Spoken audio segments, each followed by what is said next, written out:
اللہ تعالیٰ نے ہمیں جو دین دیا، مذہب دیا، جسے ہم اسلام کہتے ہیں،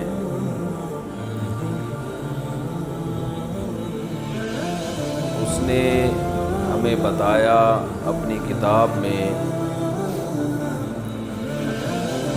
کہ اللہ یہ چاہتے ہیں کہ انسان کا اللہ سے تعلق قائم رہے، اللہ سے محبت رہے، اس کو تعلق رہے۔ اس تعلق کو برقرار رکھنے کے لیے، تعلق کو جوڑنے کے لیے اللہ نے بہت سارے احکام دیے۔ انسان جب ایک کام روٹین سے کرتا ہے تو وہ کرتے کرتے اس کا عادی ہو جاتا ہے، پھر وہ بھول جاتا ہے کہ میں یہ کام کر کیوں رہا تھا، اس کا مقصد کیا تھا۔ تو اس کی روٹین پھر تھوڑی سی چینج کروائی جاتی ہے۔ جب روٹین چینج ہوتی ہے اسے یہ احساس ہوتا ہے پہلے مجھے یہ حکم تھا، اب مجھے یہ حکم ہے۔ مثال کے طور پر ہمیں حکم ہے کہ ہم ذکر آہستہ آواز سے کریں۔ اسلام میں ذکر بالجہر کو، اونچی آواز سے ذکر کو پسند نہیں کیا گیا۔ صحابہ سفر کے دوران اونچی آواز سے ذکر کر رہے تھے تو آپ صلی اللہ علیہ وسلم نے فرمایا تم کسی ایسی ذات کو نہیں پکارتے جو بہرا ہو، وہ تو سنتا ہے۔ لیکن ہم دیکھتے ہیں کہ بقرعید کے دنوں میں، ایام تشریق میں نمازوں کے بعد بلند آواز سے تکبیر کہلوائی جاتی ہے۔ اللہ اکبر، اللہ اکبر، لا الہ الا اللہ، اللہ اکبر، اللہ اکبر وللہ الحمد۔ یہ روٹین سے ہٹ کے ہے۔ اس سے کیا ہوتا ہے، جیسے ہی تکبیر کی صدائیں گونجتی ہیں ایک دم ہمیں احساس ہوتا ہے یہ کیا ہوئی ہے، یہ کیا ہو رہا ہے ایسے، فوراً توجہ اللہ کی طرف جاتی ہے کہ بھئی اب اللہ نے اس طرح سے ذکر کرنے کا ہمیں حکم دیا ہے، اب اللہ کا حکم یہ ہے۔ اور یہ تکبیرات ہم فجر کو پڑھتے ہیں اور ایام تشریق میں، یعنی 13 ذی الحجہ کی عصر میں جا کے ختم کرتے ہیں۔ حالانکہ قربانی کے ایام 3 ہیں، مسلسل بلند آواز سے ذکر کرتے ہیں۔ پھر اللہ تعالیٰ نے عبادت کا طریقہ بھی بقرعید کے ایام میں بدل دیا کہ اللہ کو یاد کرنے کا طریقہ یہ ہے کہ جانوروں کے گلے پہ چھری پھیرو۔ یہ بھی روٹین سے ہٹ کر ہے، عجیب ہی نوعیت کی عبادت ہے۔ لوگ جاتے ہیں، جانور خریدتے ہیں، اسے لے کے آتے ہیں، غیر مسلم پوچھتے ہیں بھئی تمہیں کیا ہو گیا، ابھی تو اچھے بھلے تھے، تم کیوں بکروں کے، گایوں کے پیچھے ہاتھ دھو کے پڑ گئے ہو؟ پورے سال تو ہم نے کبھی نہیں تمہیں ایسا کرتے ہوئے دیکھا۔ یہ ایک دم سے کیا سیزن آتا ہے اور ہر آدمی گائے لا رہا ہے، بکرے لا رہا ہے، جانور لا رہا ہے، گلیوں میں گھما رہا ہے اور اسے کاٹ کے کھا بھی رہا ہے اور کھلا بھی رہا ہے۔ غیر مسلم پوچھے گا بھئی یہ کیا ہو گیا، ہم کیا کہیں گے بھئی یہ کس کا حکم ہے؟ اللہ کا۔ یہ اللہ کو یاد کرنے کے اللہ نے بہانے رکھے ہیں۔ حج میں کیا ہوتا ہے، بالکل ایک الگ نوعیت کی روٹین سے ہٹ کے آپ لاکھوں روپے خرچ کر کے بیت اللہ کی زیارت کے لیے جاتے ہیں، بیت اللہ کا طواف کرتے ہیں، کنکریاں مارتے ہیں۔ دنیا پوچھتی ہے ابھی کیا ہو گیا بھائی، اتنے روپے خرچ کر کے اس کام کے لیے آئے تھے، یہاں پتھر مارو گے اور اس گھر کا طواف کرو، اس میں اتنا پیسہ خرچ کیا، اس سے کیا مل رہا ہے تمہیں؟ تو ہم جواب میں کیا کہتے ہیں، بھائی کس کا حکم ہے؟ اللہ کا۔ رمضان میں ایسے ہی ہوتا ہے. پورے سال ہماری ایک روٹین چلتی ہے. صبح اٹھیں گے, ناشتہ کریں گے, آفس جائیں گے, دوپہر کا کھانا کھائیں گے, پھر کچھ لوگ تھوڑی دیر آرام کرتے ہیں, کچھ نہیں کرتے, پھر چائے کا ٹائم ہے, پھر پان کا ٹائم ہے, پھر گٹکے کا, نسوار کا, سارا دن منہ چلتا ہی رہتا ہے.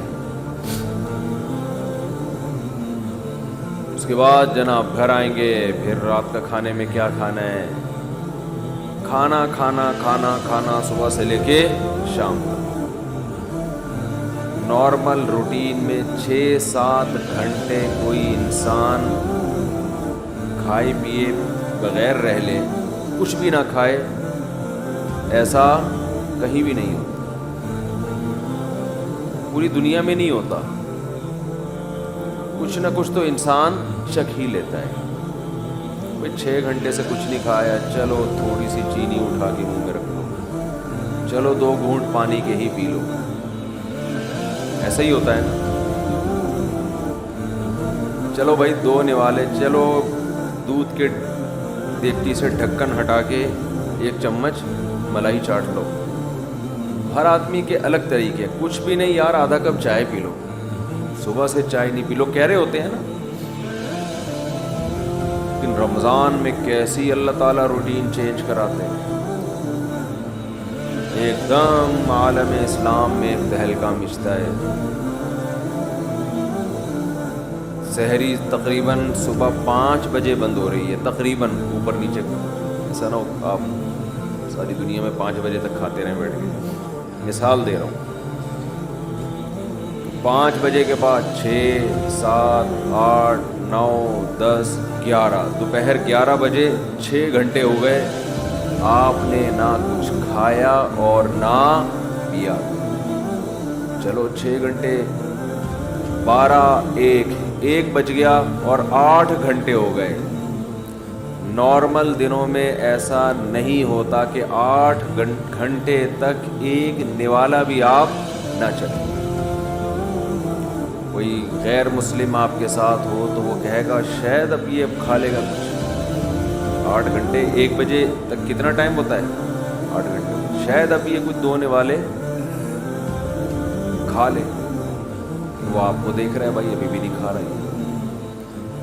ویسے تو جائیدادیں کھا جاتا تھا ہے بھائی, جو چیز کھانے کی نہیں بھی ہوتی تھی وہ بھی کھاتا تھا. اور اب پتہ نہیں کیا ہو گیا اس کو. 1 بجے کے بعد پھر 2 بجے, 3, 4, شام 5 بج گئے اور 12 گھنٹے ہو گئے. وہ حیران ہوگا یار ابھی بھی نہیں کھایا اس کو. پھر 6 بجے, 7 جب بجے ہیں تو 14 گھنٹے ہو گئے. ہو سکتا ہے کوئی غیر مسلم آپ کے ساتھ ہو, دیکھے کہ بھئی آج شاید اس کو کھانا نہ ملا ہو. 1 دن برداشت کر لیا اس نے, 14 گھنٹے تک نہ کھایا اور نہ پیا.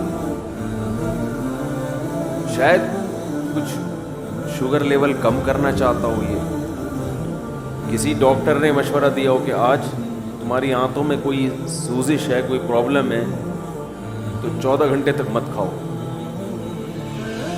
اس کے بعد آپ نے کھایا, وہ الگ بات ہے, پھر ایسا کھایا کہ پولیس بھی آپ کو نہیں روک سکتی. پھر کیا ہوا ہے کہ آپ سارا دن آپ نے روزہ رکھا. اس کے بعد غیر مسلم دیکھے گا کہ شاید اب ان کے مذہب میں نماز کی آج چھٹی ہوگی, کیونکہ انہوں نے نماز سے بڑھ کر محنت والا کام کر لیا ہے. لیکن وہ دیکھتا ہے کہ اب یہ عشاء کے بعد اور مزید لمبی لمبی رکعتیں پڑھنا شروع کرتے ہیں. تو پورے سال میں یہ عمل نہیں ہوتا. اِنَّهُ يَرَاكَ حِينَ تَقُومُ وَتَقَلُّبَكَ فِي السَّاجِدِينَ. اے نبی, جب آپ نماز کے لیے کھڑے ہوتے ہیں وہ اللہ آپ کو دیکھتا ہے, اور سجدہ کرنے والوں کے ساتھ الٹتا پلٹتا بھی آپ کو دیکھتا ہے اللہ.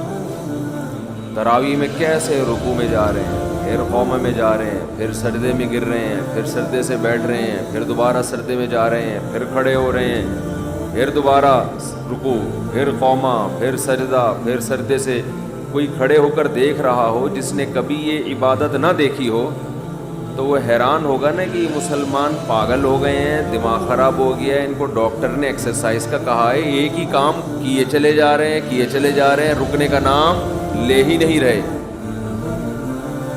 جس نے کبھی عبادت نہ دیکھی ہو تو حیران ہوگا نا یہ کر کیا رہے ہیں.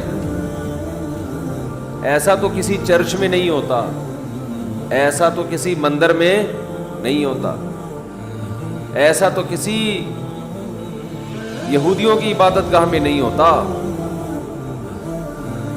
کتنی لمبی لمبی رکعتیں ہوتی ہیں تراویح کی. تو کوئی غیر مسلم دیکھ رہا ہو کہ آج انہوں نے یہ کام کیا 14 گھنٹے, شاید کسی ڈاکٹر نے مشورہ دیا ہو, پھر دیکھتے ہیں اگلے دن پھر اٹھے یہ اسی ٹائم پہ ہے بھائی, پھر 4:45 بجے تک کھایا, اس کے بعد پھر کھانے پینے سے رک گئے, اب پھر 6 گھنٹے ہو گئے کچھ نہیں کھا رہے, 7 گھنٹے ہو گئے, اس نے سوچا 8ویں پہ شاید کھا لیں, 9 گھنٹے ہو گئے, 10 گھنٹے ہو گئے, 11 گھنٹے ہو گئے, 12 گھنٹے ہو گئے, 13 گھنٹے ہو گئے, 14 گھنٹے کے بعد جا کے پھر کھایا. تو وہ کہے گا یہ باولے ہو گئے ہیں, یہی کہے گا نا, ان کا دماغ کیا ہو گیا ہے یار. ایک دن ڈاکٹر مشورہ دیتا ہے, 2 دن دیتا ہے, پھر وہی تراویح, وہی مریخ سے آیا ہوا تھا نا کوئی جس کو پتہ نہیں تھا رمضان کا, اگلے دن دیکھا پھر وہی. ویسے تو بڑے بدماش ہیں یہ, ایک نہیں مانتے خدا کی, لیکن اب انہیں پتہ نہیں کیا ہو گیا ہے. پھر تیسرے دن, پھر چوتھے دن, پھر 5ویں دن بھی وہی روٹین, 6ٹھے دن بھی وہی روٹین. اس نے کہا اب یہ نارمل روٹین پہ آئیں گے, کل سے ان کا ناشتہ شروع. تو 2 دن نہیں, 3 دن نہیں, 4 دن نہیں, 5 دن, 6 دن, 7ویں دن بھی ویسے ہی, 8ویں دن بھی ویسے ہی, 9ویں دن بھی, 10, 11, 12, 13, 14, 15, 16, بالآخر جا کے 29 یا 30 دن تک یہی کرتے رہتے ہیں.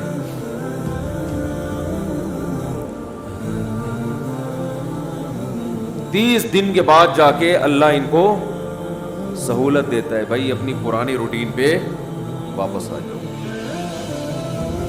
یہ بھی کیا ہے, اللہ اپنے بندوں کو اپنا آپ یاد دلاتا رہتا ہے. کوئی ہم سے پوچھے گا تمہیں کیا ہو گیا, اچھے بھلے تم صبح سو کے اٹھتے تھے, ناشتہ کرتے تھے, کوئی صبح صبح نسوار لگا رہا ہے, کوئی صبح صبح پان کی طرف جا رہا ہے, کوئی گٹکے کی طرف جا رہا ہے, کوئی چائے پی رہا ہے, یہ کیا ہو گیا تمہیں؟ تو ہم جواب میں کیا کہتے ہیں, بھائی یہ کیوں کر رہے ہیں ہم, کس کا حکم ہے؟ تو اللہ اپنے آپ کو یاد رکھوانے کے لیے ہم سے یہ کام کرواتا ہے. سمجھ میں آ رہی ہے بات کہ نہیں آ رہی ہے؟ اللہ چاہتا ہے کہ میں یاد رہوں تمہیں. آپ کہہ سکتے ہیں کہ بھئی ہم نماز پڑھتے تھے پورے سال تو اللہ کو یاد رکھتے تھے نا, فجر بھی پڑھ رہے ہیں, ظہر بھی پڑھ رہے ہیں, عصر بھی, تو بس کافی ہے نا. کافی اس لیے نہیں ہے کہ یہ چیز نمازی کے لیے ایک روٹین کی چیز بن جاتی ہے. عادت پڑ جاتی ہے, وہ بھول جاتا ہے, وہ سمجھتا ہے کہ جیسے بچے اسکول جاتے ہیں نا,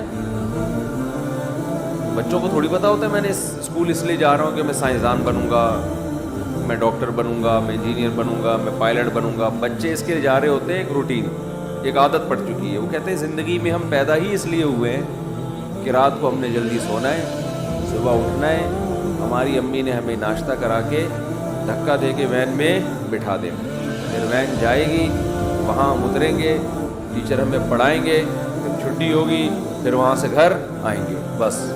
تو وہ روٹین کی چیز بن جاتی ہے.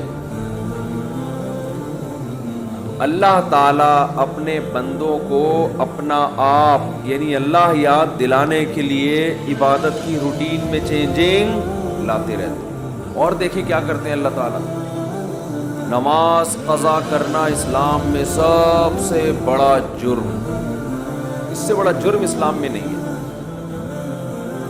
حج میں اللہ نے کہہ دیا کہ جب میدان عرفات میں وقوف عرفہ کرو تو مغرب پڑھنے کی اجازت نہیں, قضا کرو مغرب کی.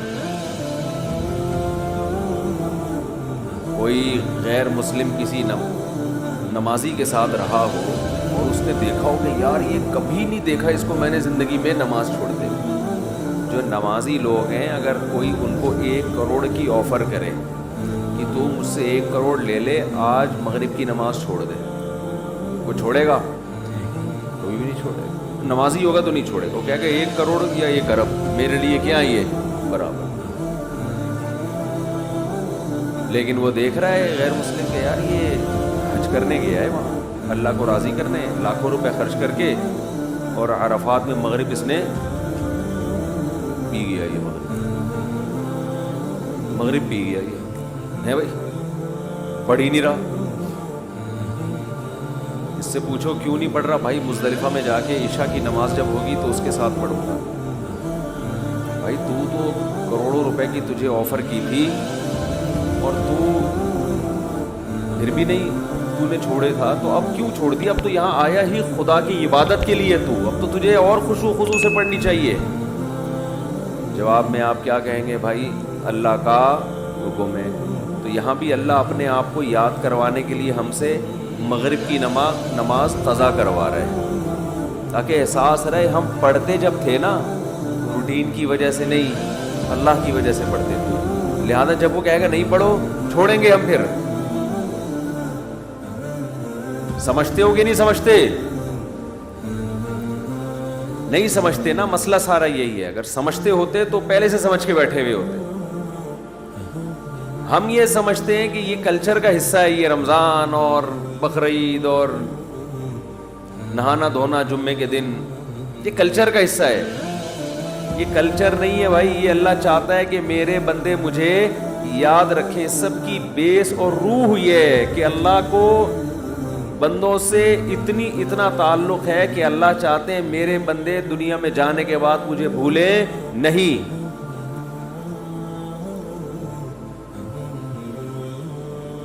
مجھے یاد رکھیں میرے بندے. تو ہر وہ چیز جو آپ کو اللہ یاد کرواتی رہے گی، اللہ کی نظر میں اس چیز کی ویلیو سب سے زیادہ ہے. کون سی چیز ہے جو آپ کو سب سے زیادہ اللہ یاد دلاتی ہے؟ وہ عبادت ہے دعا. سمجھتے ہیں کہ نہیں سمجھتے؟ آج دعاؤں میں زیادہ زور نہیں ہے. یہ بڑا مسئلہ ہے.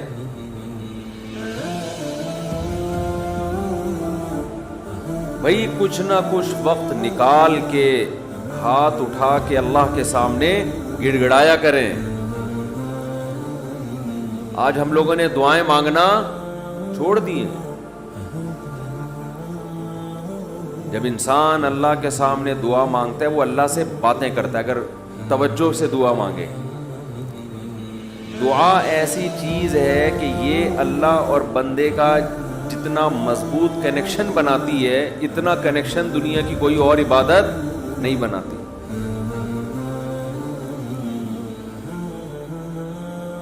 ہمیں شیطان ورغلاتا ہے کہ اس سے مل کیا رہا ہے تمہیں، نظر تو کچھ بھی نہیں آتا، ملتا تو کچھ بھی نہیں ہے. یہ شیطان کا بہت بڑا دھوکہ ہے. وہ بندے اور اللہ کے تعلق کو مضبوط نہیں ہونے دیتا.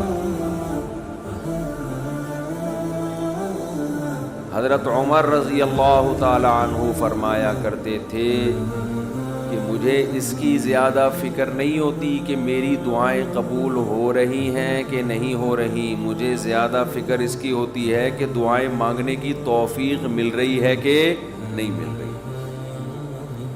دعائیں مانگنے کی توفیق مل رہی ہے تو اس کا مطلب قبول ہو رہی ہیں. فوکس تو اس کو کرو کہ دعا مانگ رہے ہیں کہ نہیں مانگ رہے. یہ کیسے ہو سکتا ہے کہ اس احکم الحاکمین کے سامنے ہاتھ اٹھاتے ہوں اور وہ خالی ہاتھ واپس کرتا ہو؟ تو آج دعاؤں میں جان ختم ہو گئی، دعائیں مانگنا چھوڑ دی. یہ جو میں نے قرآن کی آیت پڑھی ہے، رمضان اور دعا کا آپس میں بہت گہرا تعلق ہے، بہت گہرا. جب انسان اللہ کے لیے کوئی عبادت کرتا ہے، کوئی قربانی دیتا ہے، اللہ کا نام قرآن میں ہے شکور، قدردان. شکور کسے کہتے ہیں؟ قدردان. آپ تھوڑا کرو وہ اس کی قدر بہت زیادہ کرے. کچھ لوگ ناقدرے ہوتے ہیں نا، آپ کچھ بھی کر لیں ان کے لیے کہتے ہیں نا ناقدرہ ہے، میری بات کو ویلیو ہی نہیں دیتا، میرے احسان کو ویلیو ہی نہیں دیتا. اس لیے علماء کہتے ہیں کہ افطار کے وقت دعا کرنی چاہیے. کیوں؟ آپ نے سارا دن اللہ کے لیے ایک قربانی دی ہے. یہ بڑی بات ہے. آپ کی نظر میں شاید اس کی ویلیو نہ ہو, اللہ کی نظر میں اس کی بڑی ویلیو ہے کہ میرا بندہ نے مجھے دیکھا نہیں ہے اور اس نے سارا دن میرے لیے کھانا پینا چھوڑ دیا. کیا کر رہے ہیں؟ ہاں, یہ مکھی تنگ کر رہی ہے, لیکن